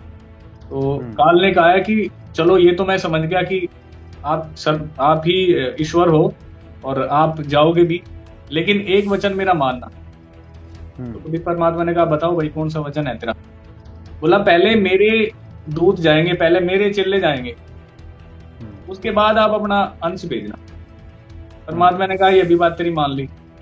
तो काल ने कहा था कि द्वादश पंथ करूं मैं साजा, नाम तुम्हारा ले करूं आवाजा, द्वादश पंथ नाम जो ले ही सो हमरे मुख आन समोही। ये कबीर पंथ की बात हो रही है अभी। काल ने कहा था कि मैं अपने अनुयायी भेजूंगा, मैं 12 दूत भेज दूंगा, 12 दूत ऐसे भेज दूंगा वो पक्का काम कर देंगे, फिर थारी कोई नहीं सुनेगा। फिर कहा है और अनेक कई पंथ चलाऊं या विधि जीवन को भरमाऊं, जाओ ज्ञानी जाओ संसारा जीवन मानने का तुम्हारा। ये तो कबीर पंथ है, उसके अलावा भी इतने पंथ बना दूंगा कि आपकी बात कोई मानने का नहीं। ये संत रामपाल जी महाराज के लिए बड़ी समस्या हो रखी है, तो बड़ा संघर्ष करना पड़ रहा है। आज हम ये ज्ञान समझ गए हैं, हम भी उनके साथ लगे हुए हैं। कोई बात नहीं, ये गाली दे रहे हैं, कोई बात नहीं, एक दिन ये समझेंगे। लेकिन मूर्खता की भी हद होती है, जिस तरीके से ये आरोप लगा रहा है, जिस तरीके से बात कर रहा है, ठीक है जी ना। बहुत बहुत धन्यवाद आप सभी का, आपने बहुत बखूबी से हमारे सवालों के उत्तर दिए। तो दर्शकों, आज के इस वीडियो में हमने आपको शंकराचार्य के इस पापी चेले का झूठ का पर्दाफाश किया। ऐसे लोग हैं जो बिना पढ़े और बिना सोचे समझे बयानबाजी करते रहते हैं, कुछ भी बोल जाते हैं। ये समाज के लिए हानिकारक है। सच और झूठ के इस युद्ध में हम आपको सत्य का पक्ष दिखाते रहेंगे। धन्यवाद।